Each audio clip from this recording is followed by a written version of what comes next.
We're here today with Iwan Brouwer, Senior Client Portfolio Manager of the Multi-Asset Boutique. Iwan, welcome. Thank you. A lot has happened in markets in 2014. Can you elaborate a bit on what happened in Q4? Were there signs of improvement? Yeah, sure. It has been a very interesting quarter. A lot of things happened. When we look at the macroeconomic side, we have seen signs of improvement in terms of the global economy, mainly from the better activity levels in the US and the United Kingdom. We have seen somewhat depressed growth in Japan and Eurozone, some modest growth from the emerging market economies. When you look at financial markets and financial market prices, we have basically been on a roller coaster. It has been pretty volatile within the quarter in terms of price developments. But we've also seen very big differences in returns between different asset classes. So when you look at MSCI World, for example, we ended the quarter with around 1% return for the MSCI World in dollars. But the MSCI World lost in just the first 2 weeks of October close to 6%, and then regained another 8% in the rest of the quarter. Meaning, yes, it was a positive return, but it has been very volatile. When you look at commodities, we've seen oil prices dropping by almost 40%, bringing the most well-known commodity indices in negative territory as well. At the other side, we have seen global real estate doing really well with very positive returns. So that basically shows that when you have a diversified approach, it can be of added value. A couple of other things to mention in the fourth quarter. We have seen again an appreciation of the US dollar versus the euro. So we started the beginning of the quarter with 126 US dollar per euro, and we ended at 121. So 4% appreciation of the US dollar. We saw yields coming down again. The German 10-year yield decreased by another 40 basis points. So again, it has been an interesting quarter. We have had big differences in asset class returns, and it has been a volatile ride. Okay, but overall, how has all this impacted the strategy? Did it translate to positive returns? Yeah, it did. Yeah, I think we've done reasonably well.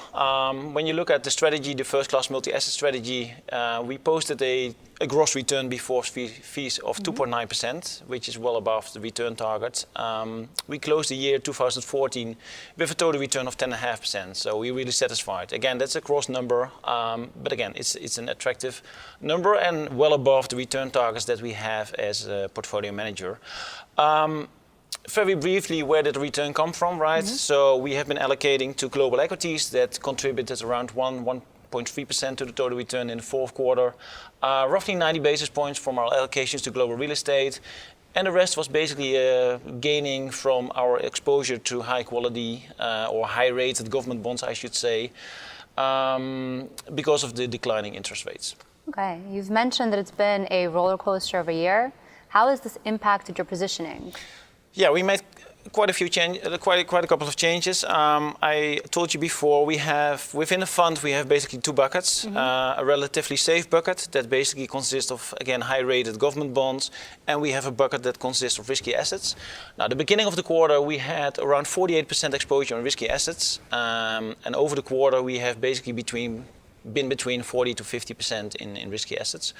In October, we scaled back our risky positions a bit. It went from 48 to 41%. We scaled back our conviction level on equities. Basically, what we did after the sell-off in October is we took some money out of global equities and we reallocated that into the more interest rate sensitive asset classes like global real estate and high yield. In November, we added a bit again to our global equity position, taking some money out of global real estate. And in December, we made some marginal changes, a bit more into equities. We took some money out of high yield. And how about 2015? Will the success continue?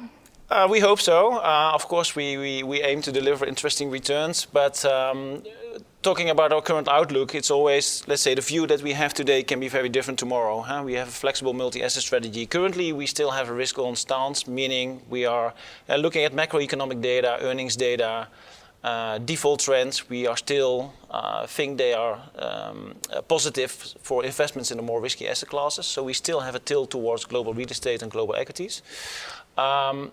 But as I said, tomorrow's views can be different than today's views. We closely monitor market developments, and in this fund we can change our positions basically on a day-to-day basis if we want. So And this is, of course, very important in order to be able to generate our investment returns, as we have specified in our investment objectives. You need to be able to be flexible. So again, today we have a bullish view on equities and global real estate, a medium bullish view, but again, it can be different tomorrow. Okay. Well, thank you so much for that update, Iwan. Thank you.